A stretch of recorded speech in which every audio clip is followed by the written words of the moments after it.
Hoje nós vamos tratar de um tema que é cotidiano. Como que anda a saúde das nossas relações? Como que anda o nosso coração? Nós vamos falar hoje sobre o orgulho do coração que quebra a comunhão, baseado na história de 3 reis, Salomão, Roboão e Jeroboão, lá no primeiro livro dos reis. Então, se você está aqui pela primeira vez, se inscreva no nosso canal, ative o sininho também para receber as notificações, dê um joinha nesse vídeo para melhorar as nossas pesquisas dentro do YouTube e também compartilhe muito esse conteúdo para abençoar a vida das pessoas que você conhece.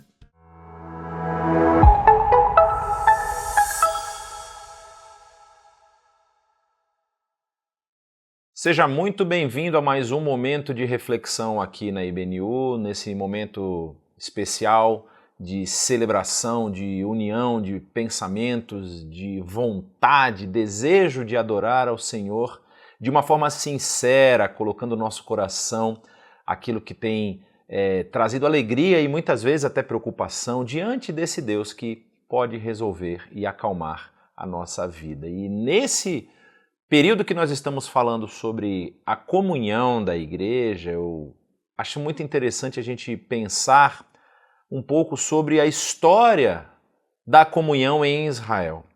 Em especial, num momento muito complicado, num momento muito difícil da trajetória do povo, que é sequencial ao período em que o povo de Israel chega na terra e se estabelece, mas que há ali uma relação muito fragilizada por conta tanto das origens de cada um dos membros daquele povo, como também pelas relações conflituosas que se desenvolveram ao longo dos anos. E eu queria pensar sobre o tema o orgulho no coração que despedaça a comunhão.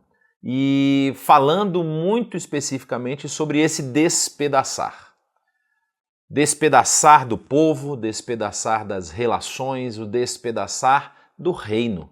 Um momento muito importante na história de Israel, que vai ser justamente a divisão desse reino. E a gente vai entrar um pouquinho em alguns textos aqui, mas especificamente o texto principal é 1 Reis capítulo 12, porque é o texto que vai demonstrar o momento, o início dessa separação. E é engraçado, a gente tem alguns livros que são preferidos. Eu creio que você, se você tem o costume de ler a Bíblia, tem o costume de se debruçar, estudar a Bíblia, você deve ter um livro que você gosta mais. Eu, particularmente, tenho um trecho da Bíblia que para mim é muito emblemático e impactante, que é Filipenses capítulo 2. Eu já falei isso algumas vezes aqui nesse canal, como esse texto me impacta a postura de Jesus Cristo, nosso Senhor, diante da criação. Ele que faz parte da criação, no sentido de ter participado da criação. João capítulo 1 vai trazer aquele texto maravilhoso que diz que todas as coisas foram feitas por intermédio dele e sem ele nada do que foi feito se fez. Então você tem ali o Senhor da história, o Senhor da criação, que participa da criação, se colocando numa posição de servo. E isso para mim impacta muito, porque é exatamente o oposto da história da humanidade. Se você estuda a história do ser humano e das civilizações, o objetivo final das civilizações, e individualmente pensando aqui, o objetivo de cada membro componente dessas civilizações é ser um agente, uma personagem de destaque. É ser alguém que domina sobre os outros, é ser alguém que tem poder, tem autoridade, tem posses, tem bens. É ser alguém de relevância. Aliás, uma palavra muito utilizada nos nossos tempos. Seja relevante, tenha relevância. Para a igreja isso não funciona. A relevância não deve ser nossa. A relevância deve ser desse Cristo.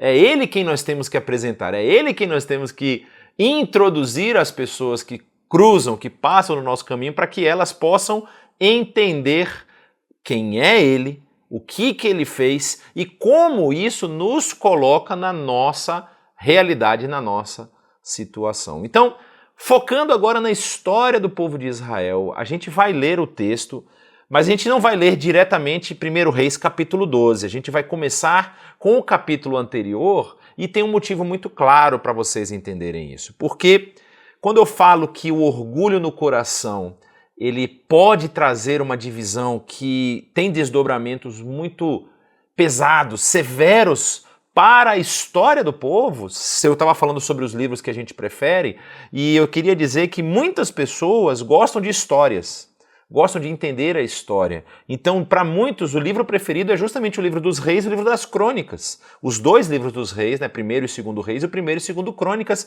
porque relatam a história do povo de Israel enquanto eles estavam ali na terra que o Senhor havia dado a eles, ou seja, em Josué, o Senhor entrega essa terra ao povo, cumprindo a promessa que tinha feito aos patriarcas Abraão, Isaque e Jacó. Depois promete isso para Moisés, Moisés acaba não entrando na terra, Josué entra com o povo na terra, conquista aquilo que foi possível conquistar, eles não chegam a conquistar tudo, mas em Davi você tem um auge.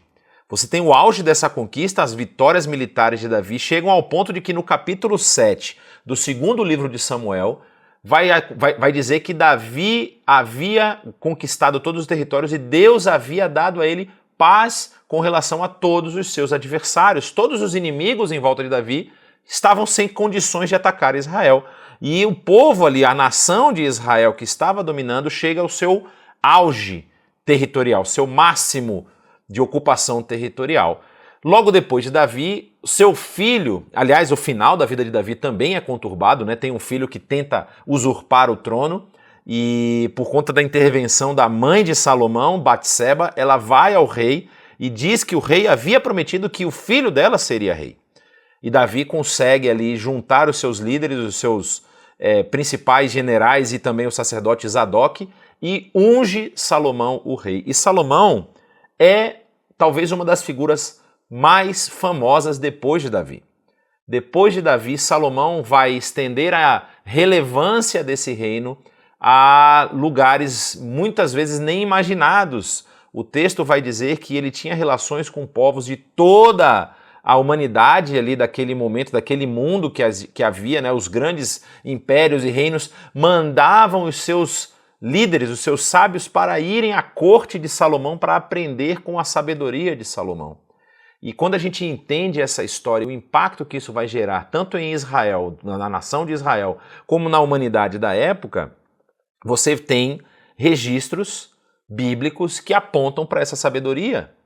Uma vez eu estava andando de carro e estava ouvindo rádio, e estava sintonizado naquela rádio muito famosa no Brasil todo, chamada CBN, e havia ali um comentarista, eu acho que o nome dele era Mauro Halfeld, e o Mauro Halfeld estava fazendo, ele sempre falava na área de economia, e como você deveria se colocar no mercado de trabalho e tudo mais, e como as empresas deveriam se portar, e o Mauro Halfeld estava falando verdades sobre o mundo corporativo, e ele utilizando várias frases assim, de que você deve saber se portar no mercado de trabalho, você deve saber como que você fala com o seu superior, você deve saber quais valores você deve defender e quais valores você deve combater dentro do mercado de trabalho. E aí ele termina a frase dele dizendo assim: vocês acham que eu extraí isso de um grande guru da área corporativa, de alguém que escreveu um texto novo a respeito de como ser bem-sucedido no mundo corporativo? A verdade, eu extraí isso da Bíblia, do livro de Provérbios. Ou seja, ele pegou vários provérbios salomônicos e utilizou como se tivesse sido escrito há pouco tempo, para você perceber a importância e a relevância dos escritos salomônicos até os nossos dias. Eclesiastes, que muita gente tem como um livro extremamente pesaroso, um livro extremamente triste, é uma realidade do ser humano. Na verdade, eu costumo dizer que o livro de Eclesiastes, ele apresenta o espírito da pessoa que compreendeu o Evangelho. Como assim? Eclesiastes é um livro tão para baixo e o Evangelho é uma coisa tão feliz.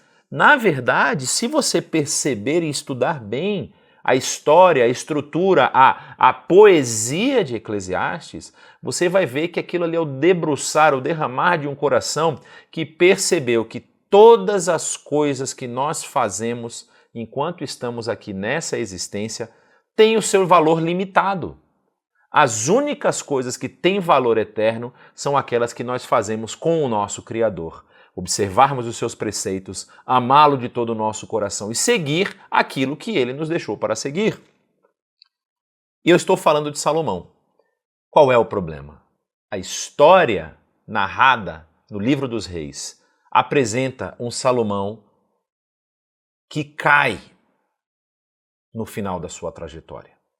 O texto é muito claro em dizer, e nós vamos ler agora a partir ali do capítulo 11, versos 1 até o verso 13, quando diz o seguinte: o rei Salomão amou muitas mulheres estrangeiras, além da filha do faraó. Eram mulheres moabitas, amonitas, edomitas, sidônias e hititas. Uma pausa rápida aqui, você vai lembrar que existe aí essa história a respeito de Salomão das suas 1000 esposas. Ele tinha, na verdade, 700 esposas e 300 que são chamadas de concubinas, que são as servas dessas esposas. E muita gente acha que esse rapaz ele era incrível, ele deveria ter um apetite sexual maravilhoso, mas, na verdade, muitos desses casamentos eram casamentos políticos. Eram casamentos que envolviam acordos e alianças políticas. Então, ele provavelmente tinha, assim, mais de uma esposa com quem ele se relacionava, mas vários desses casamentos eram políticos. Mas qual é o problema que a Bíblia vai apontar com isso aqui?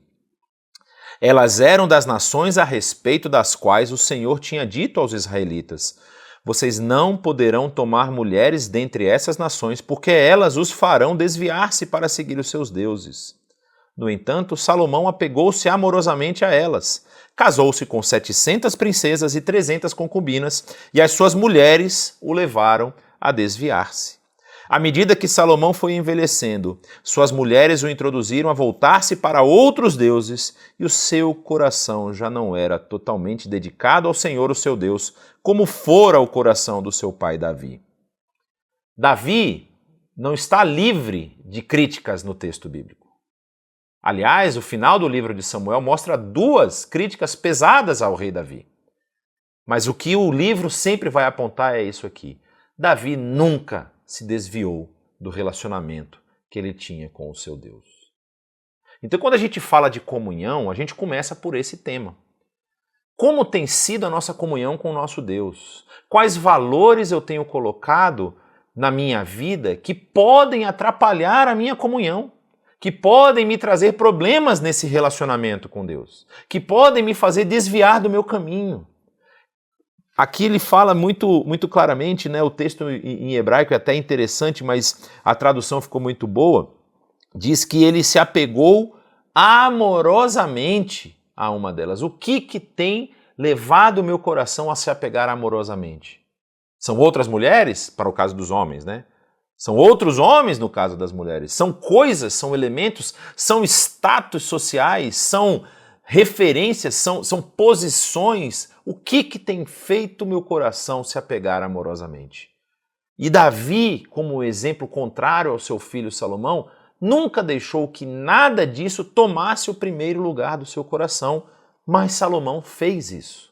E o texto continua dizendo, olha só, ele seguiu Astarote, a deusa dos sidônios, e Moloque, o repugnante deus dos amonitas. Moloque é aquela divindade cujo culto era oferecido, em cujo culto eram oferecidos sacrifícios de crianças. E aí você tem esse tipo de culto no meio de Israel, entrando no território de Israel. Dessa forma, Salomão fez o que o Senhor reprova. Não seguiu completamente o Senhor como seu pai Davi. No monte que fica a leste de Jerusalém, Salomão construiu um altar para Camus, o repugnante deus de Moabe, e para Moloque, o repugnante deus dos amonitas. Só para vocês saberem, ele está falando do Monte das Oliveiras. O monte onde o Senhor Jesus depois vai subir aos céus. É disso que ele está falando aqui. Também fez altares para os deuses de todas as outras suas outras mulheres estrangeiras, que queimavam incenso e ofereciam sacrifício a eles. E o que o Senhor fez? O Senhor irou-se contra Salomão por ter se desviado do Senhor, o Deus de Israel, que lhe havia aparecido 2 vezes. Salomão teve encontros pessoais com Deus. Embora ele tivesse proibido Salomão de seguir outros deuses, Salomão não lhe obedeceu. O Senhor lhe disse: já que essa é a sua atitude, e você não obedeceu à minha aliança e os meus decretos, os quais ordenei a você, certamente tirarei de você o reino e darei a um de seus servos. No entanto, por amor a Davi, o seu pai, não farei isso enquanto você viver. Eu o tirarei da mão do seu filho, mas não tirarei dele o reino inteiro. Eu lhe darei uma tribo por amor de Davi, meu servo, por amor de Jerusalém, a cidade que eu escolhi. Então nós estamos vendo aqui que o cenário está montado. O cenário está pronto para essa ruptura, esse movimento de afastamento do povo ali, do Deus de Israel e principalmente dos seus líderes.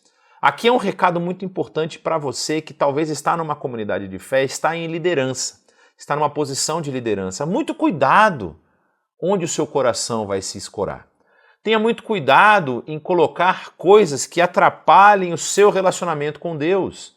Não deixe que, no caso aqui, como foi o caso de Salomão, relacionamentos externos transformem o seu relacionamento com Deus. E aqui nós temos um cenário pronto, marcado para a tragédia.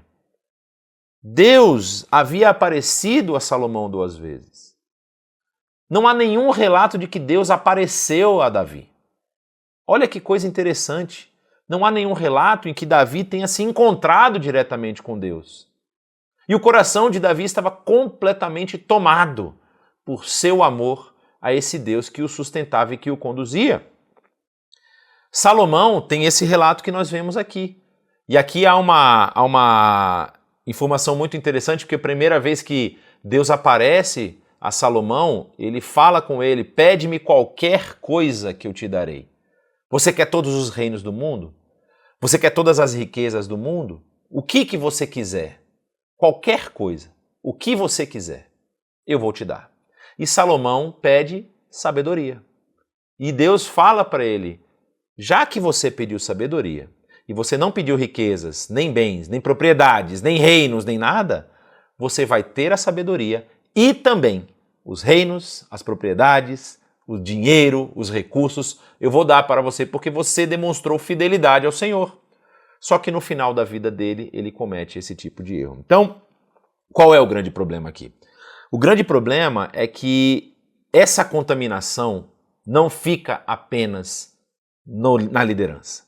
Essa contaminação ela não fica apenas na cabeça. Aliás, é muito comum nós vermos em relacionamentos familiares, em relacionamentos entre pessoas, e principalmente relacionamentos onde há uma hierarquia e há uma liderança, a contaminação, vamos dizer assim. Quando o líder é contaminado, quando o chefe é contaminado, tudo vai se escorrendo, vai passando para os demais. Aliás, outro ponto muito importante, talvez você já tenha ouvido falar isso, quando nós vemos no texto bíblico, quando diz que Deus é um Deus que visita o pecado ou a iniquidade do pai nos filhos dos filhos, até a 3ª e 4ª geração. Mas aí tem um contraponto, ele é um Deus que abençoa até 1000 gerações daqueles que seguem os seus decretos e seguem os seus preceitos. E aí você vai entender isso agora. Quando a gente fala que quando a cabeça está contaminada e começa a contaminar o resto do corpo, é justamente disso que ele está falando. Porque o clã da época, ou seja, quando você tinha o clã familiar, você tinha o patriarca. Só que esse clã não era formado pelo patriarca, a sua esposa e os seus filhos pequenos. E quando esses filhos ficavam mais velhos e casavam-se, saíam da sua casa. Pelo contrário, por isso era tão importante ter filhos homens, porque o filho homem, quando se casava, a esposa dele vinha fazer parte desse clã. Então você tinha o patriarca com a sua esposa ou esposas, você tinha os filhos e os homens, no caso, os casamentos traziam as mulheres para dentro do clã. Então você vê que o clã aumentou. Essas novas famílias que se formaram aqui também tinham filhos, já nós vamos na 3ª geração, patriarca, filhos, netos. Essa geração era a mesma coisa, enquanto o patriarca estava vivo, se eles tivessem filhos, homens, quando esses filhos se casassem, as esposas também vinham para o clã. Então você percebe que o clã ia se tornando pequenos grupos, chegando ao ponto que a gente vê lá no registro de Gênesis, quando Abraão vai resgatar o seu sobrinho Ló, dele ter 318 homens aptos para a batalha dentro da sua própria casa. Era assim que se formava um clã. E aí o que a Bíblia diz? Se eu atacar o cabeça, todo o clã vai sofrer. Então é isso que Deus está falando, não é aquela questão de maldição hereditária que muitas vezes as pessoas querem dizer. Não, como o clã era formado desse jeito, se o cabeça sofre, a terceira e a quarta geração também vão sofrer. A punição vem para todos e tem um relato muito claro onde isso acontece. É o relato do famoso Acã. Assim que Israel entra na terra a nação de Israel entra no território de Israel e eles conquistam Jericó, Acã esconde ali um pedaço do despojo que Deus falou que deveria ser queimado completamente em sacrifício, em holocausto ao Senhor. Acã esconde e Israel sofre. A punição de Acã não cai sobre Acã, cai sobre Acã, sobre a sua esposa, sobre os seus filhos, sobre o seu gado. Todos são eliminados do povo de Israel, porque é a mentalidade da época. E aqui nós temos essa realidade. Quando o próprio rei se envolve com cultos estrangeiros, vai vazar e vai contaminar o resto do povo. E aí Deus dá essa declaração: você vai perder o reino. Você vai perder o reino. Não vou fazer isso, e percebam como Deus é fiel ao que ele diz. Aqueles que me seguem eu abençoo até 1000 gerações. Ele vai dizer o quê? Não vou tirar o reino inteiro da sua mão, Salomão, porque eu amei o seu pai Davi. Eu amo, né? Pelo amor que eu tenho ao seu pai Davi, ele vai ficar ainda com uma tribo. Vai ter uma tribo associada ao nome de Davi, que é a famosa tribo de Judá. E aí o que acontece? Nós vamos entrar na sequência dessa história. Você tem Salomão com toda a sua sabedoria, com todo o seu histórico, se entregando no final da sua vida à idolatria. E aí Salomão vai morrer. Ele não é eterno, ele vai chegar a um ponto em que ele morre e Deus vai executar esse juízo sobre Israel, em especial sobre a casa de Davi, que foi quem cometeu essa atrocidade de abandonar ali o seu relacionamento com o Senhor. E aí vai dizer o texto, já no capítulo 12, a partir do verso 6, de que o filho de Salomão, o famoso Roboão, perguntou às autoridades que haviam servido ao seu pai Salomão durante a vida dele: como vocês me aconselham a responder esse povo? Eles responderam: se fores hoje um servo deste povo e servi-lo, dando-lhe uma resposta favorável, eles serão teus servos. Mas respondeu o que o povo? O que o povo tinha pedido? O povo tinha pedido para que Roboão aliviasse a carga dos impostos. O povo virou para Roboão e falou: olha, o seu pai reinou 40 anos e esses 40 anos foram muito pesados em impostos. Por favor, alivie a nossa carga, alivie o nosso jugo, para que a gente possa também prosperar, para que a gente possa também viver. E aí você pode ler os capítulos anteriores ao capítulo 11 que nós lemos, para você entender como que Salomão cresceu e subjugou o povo de Israel durante muito tempo. E aí Roboão rejeitou o conselho que as autoridades de Israel lhe tinham dado e consultou jovens que haviam crescido com ele e estavam servindo, ou seja, Roboão é o filho do rei. Roboão não estava no meio do povo, conhecendo as dificuldades do povo, o sacrifício do povo, mostrando que havia aqui uma falta de comunhão com o povo. Ele não tinha ali contato com a luta e com a dificuldade que esse povo estava passando. Mas com quem ele vai se consultar? Com aqueles jovens que haviam crescido com ele, provavelmente filhos dos líderes de Israel. E aí o que diz? Perguntou-lhes: que conselhos vocês me dão? Como devemos responder a esse povo? Diminui o jugo que teu pai colocou o jugo que teu pai colocou sobre nós? Os jovens que haviam crescido com ele responderam: a este povo que te disse, teu pai colocou sobre nós um jugo pesado, torna-o mais leve, dize: meu dedo mínimo é mais grosso do que a cintura do meu pai. Ou seja, se vocês estavam achando que estava pesado, a medida é o dedo mínimo. Porque agora vocês vão entender o que vai acontecer com vocês. E aí, lá no final, ele vai dizer o seguinte, a partir do verso 13. Rejeitando o conselho das autoridades de Israel, seguiu o conselho dos jovens e disse: meu pai tornou pesado o seu jugo, eu o tornarei ainda mais pesado. Meu pai os castigou com simples chicotes, eu os castigarei com chicotes pontiagudos. Isso aqui é muito sério. As posições que nós assumimos na nossa vida, elas não são motivo ou não são a oportunidade que nós temos de subir em cima das outras pessoas, de massacrar as outras pessoas. O conselho dos sábios de Israel foi muito importante. Israel está próspero, Israel tem recursos, Israel é um país que é conhecido agora em toda a região, faz negócios com todas as regiões, está estabelecido, tem defesas estabelecidas. Israel tem condições de prosperar aqui nesse lugar, fazendo o seu povo prosperar. Mas Roboão abandona o conselho dos sábios que serviram seu pai e ouvem os jovens que estavam ao lado dele. O que nos leva ao segundo ponto do orgulho do coração que destrói a comunhão. A quem nós temos dado ouvido? Quem tem sido nosso conselheiro? Quem tem falado aos nossos ouvidos e impactado o nosso coração?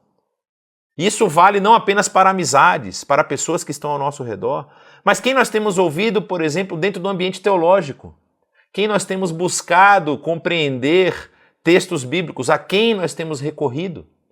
Quem será que tem sido aquela pessoa que eu considero uma referência na interpretação bíblica? Será que eu não estou ouvindo vozes dissonantes ou vozes que não coadunam na interpretação bíblica? Será que eu não estou deixando que conselhos que não vêm da parte de Deus, como esses conselhos dos jovens aqui de Roboão, influenciem a minha atitude, as minhas ações, ao ponto de eu aumentar o jugo daqueles que estão sob a minha tutela, a minha responsabilidade? E isso vale para um leque muito grande de áreas. A gente pode falar isso na área de trabalho, nos nossos colegas de trabalho, naqueles que estão subordinados a nós. Isso vale para as relações familiares, pais com relação a filhos, pessoas mais velhas com relação a pessoas mais jovens.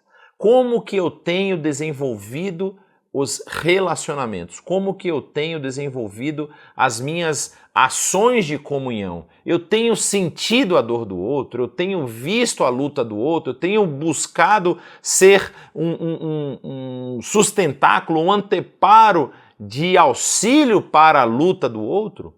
Ou eu simplesmente estou pisando cada vez mais forte no pescoço do meu irmão? Roboão não percebeu isso. Roboão não viu que ele tinha uma oportunidade de ouro para conquistar o coração do povo.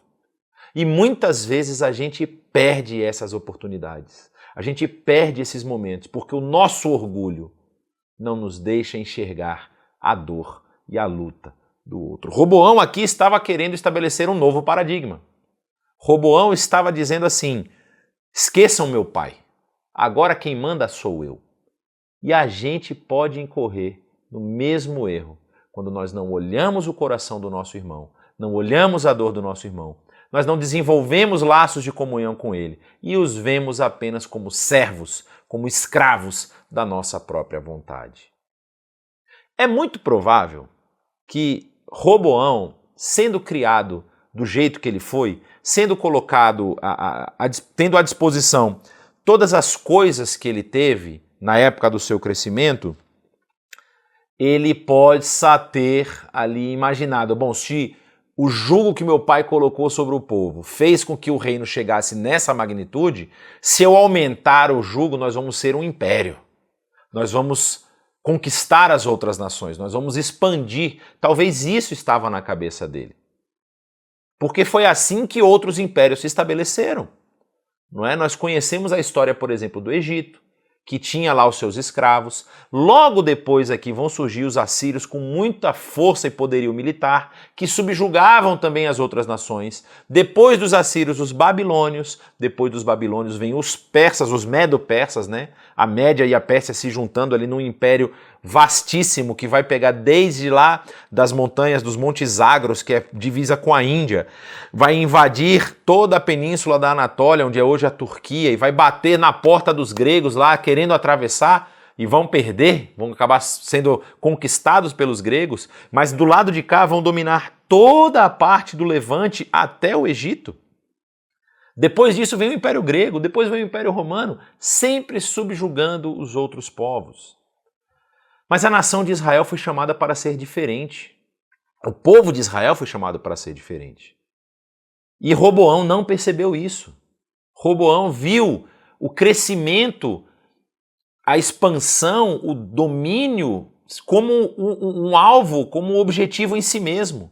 E não aquilo que Deus havia promulgado lá no famoso Monte Horebe, a península, no Monte Sinai, a península do Sinai, como é conhecido, ainda que haja discussão sobre a sua localização geográfica, aquilo que Deus havia promulgado lá para Moisés, lá está em Êxodo capítulo 19, e o que Moisés ouviu, o povo também ouviu, porque só é depois desse relato de Deus com Moisés que o povo vai pedir: Moisés, por favor, fala com Deus você, e você traz para nós as informações, porque nós temos medo de morrer se Deus falar diretamente conosco. Nós estamos morrendo de medo.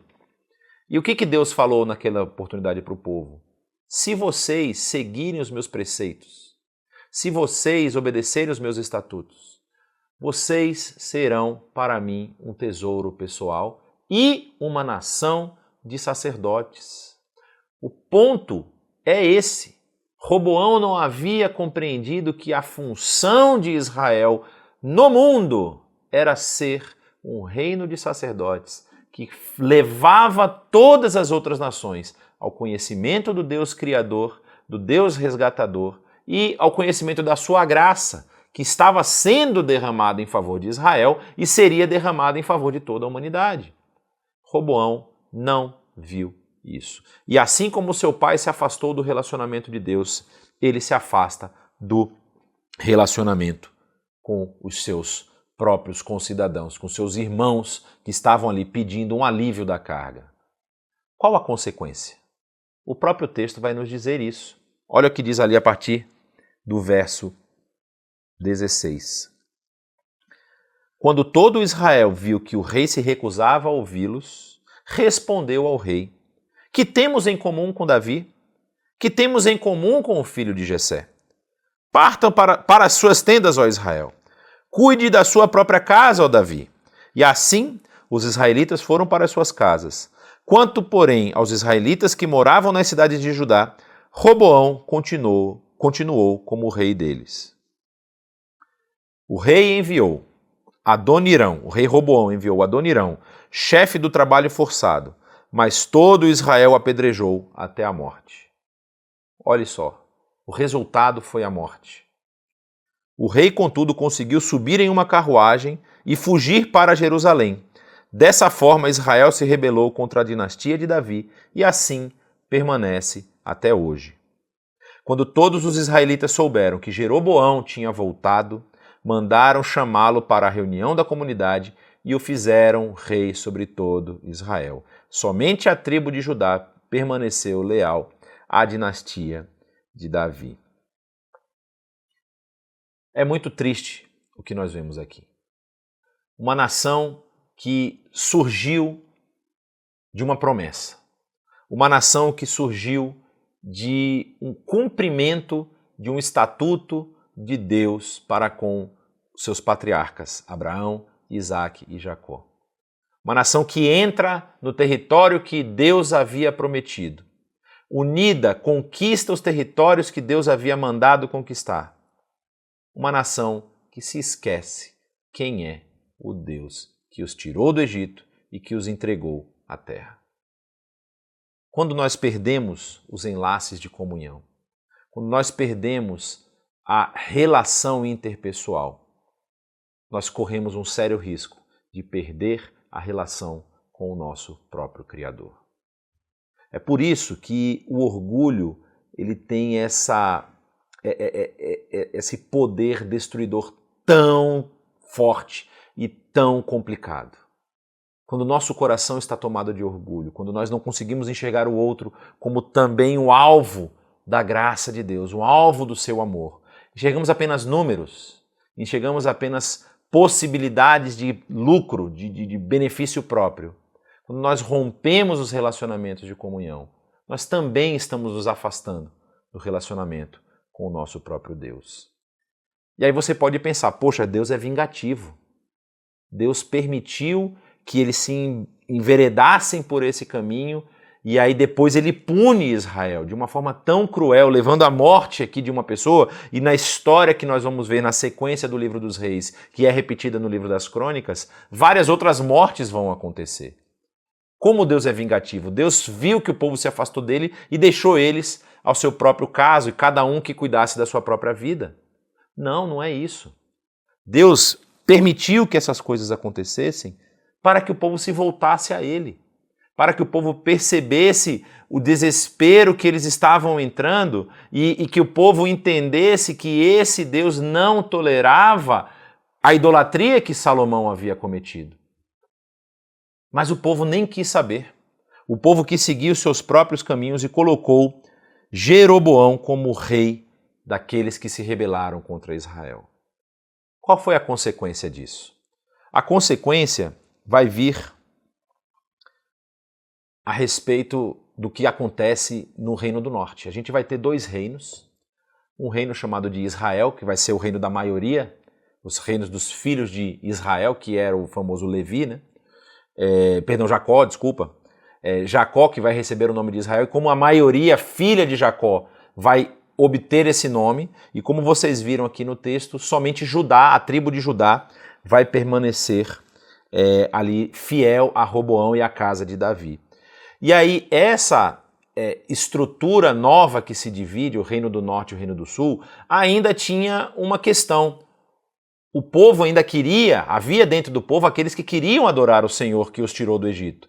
O famoso Senhor que tem um nome impronunciável, Yod Rei Vav Rei no hebraico, YHWH, nas traduções que a gente faz na transliteração. Como que eles vão adorar? Jerusalém está em Judá. Jerusalém é a capital de Judá.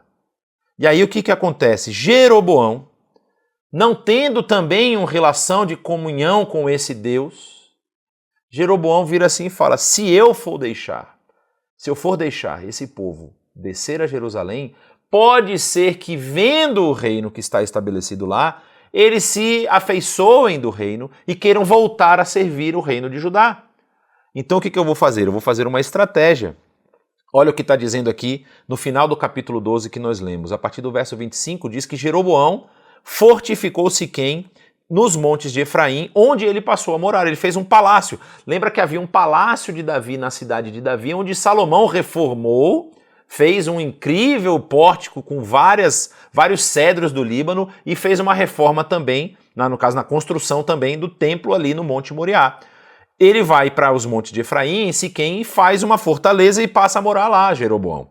Depois saiu e fortificou Peniel, que também tinha sido um lugar de culto em Israel. Jeroboão pensou, o reino agora provavelmente voltará para a dinastia de Davi. Se este povo subir a Jerusalém para oferecer sacrifícios no templo do Senhor, novamente dedicarão sua lealdade ao Senhor deles, Roboão, rei de Judá. Eles vão me matar e vão voltar para o rei Roboão. Depois de aconselhar-se, o rei fez 2 bezerros de ouro. Olha o afastamento das ordenanças de Deus e repetição de erros que já aconteceram lá atrás na história de Israel. Vocês vão lembrar do cenário do bezerro de ouro que Arão faz enquanto o povo está no deserto, justamente no Monte Sinai. Enquanto o povo está lá, Arão faz um bezerro de ouro com os ouros, os brincos, colares de ouros que foram levados do Egito, e depois vai acontecer novamente uma prática igual. Ele faz 2 bezerros de ouro e disse ao povo, vocês já subiram muito a Jerusalém. Aqui estão os seus deuses, ó Israel, que tiraram vocês do Egito. mandou pôr um bezerro em Betel, que fica muito próximo da fronteira de Judá, e o outro em Dan, que é lá no norte, no topo do território de Israel da época, para que os povos que estivessem no norte adorassem lá no norte. As tribos que estivessem mais próximas ali da região próxima a Judá adorassem em Betel. E aí ele diz: e isso veio a ser um pecado, pois o povo ia até Dan para adorar aquele bezerro. Jeroboão construiu altares idólatras e designou sacerdotes dentre o povo, apesar de não serem levitas, rompendo com a legislação, com aquilo que Moisés havia deixado ordenado. Instituiu uma festa no 15º dia do 8º mês, semelhante à festa realizada em Judá, e ofereceu sacrifícios no altar. Ele fez isso em Betel, onde sacrificou aos bezerros que havia feito. Também estabeleceu lá sacerdotes nos seus altares idólatras. No 15º dia do 8º mês, data que ele mesmo escolheu, ofereceu sacrifícios no altar que havia construído em Betel. Assim, ele instituiu a festa para os israelitas e foi ao altar para queimar incenso.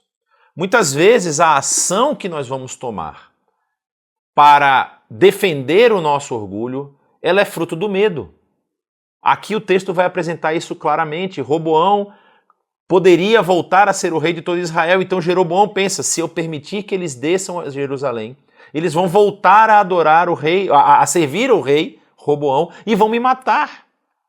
E aí Jeroboão tem essa estratégia, uma estratégia que rompe os preceitos, que rompe os estatutos que Deus havia deixado.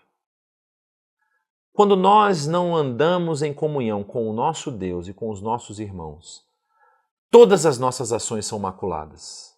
Aquilo que nós vimos lá em Salomão, por conta da prática que ele instituiu, o texto vai apresentar muito claro: o homem mais sábio que havia na sua época institui altares pagãos idólatras por toda Jerusalém, ao redor do templo, e faz com que as pessoas sirvam a esses deuses.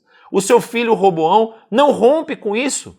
Você já pensou se a primeira ação de Roboão, quando ele assume o reino e fala: vou voltar o meu coração ao meu Deus, o Deus do meu pai, o Deus do meu avô Davi, e rompesse com qualquer prática idólatra?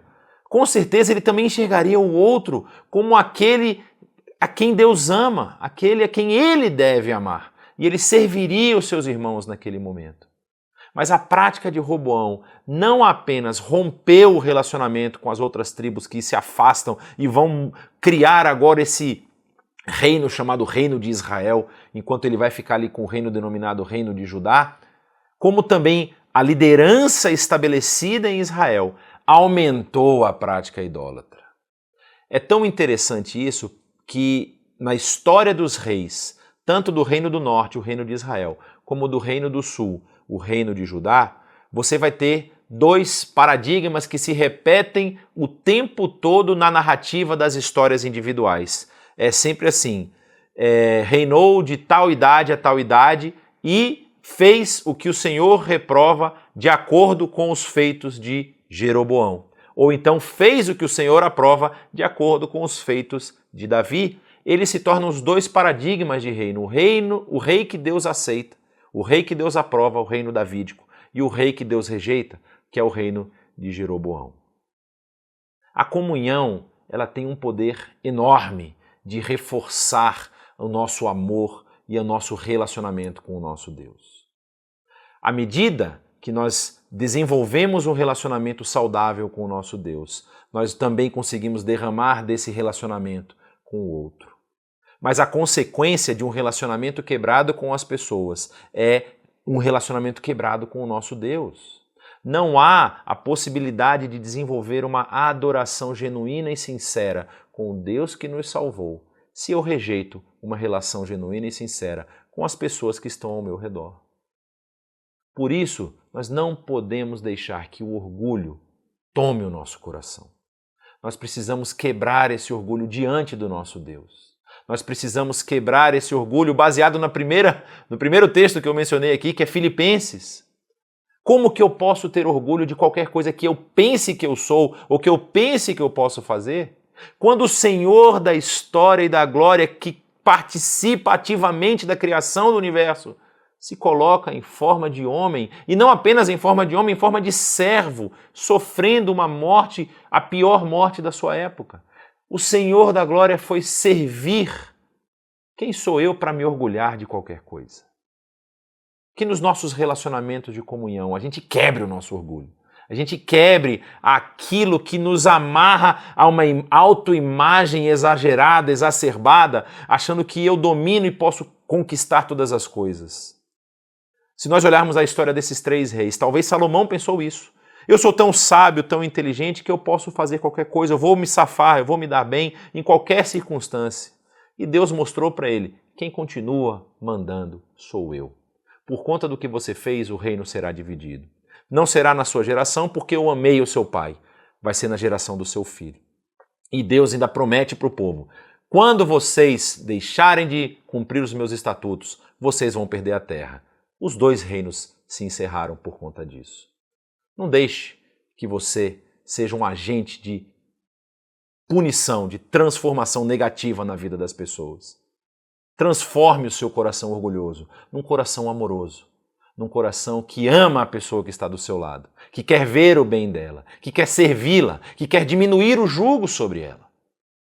Isso é uma demonstração clara de que o seu relacionamento com seu Deus é muito saudável. Que Ele o abençoe e que você transforme o seu coração de pedra num coração de carne, que pulsa e que vibra com a vitória dos seus irmãos. Um forte abraço.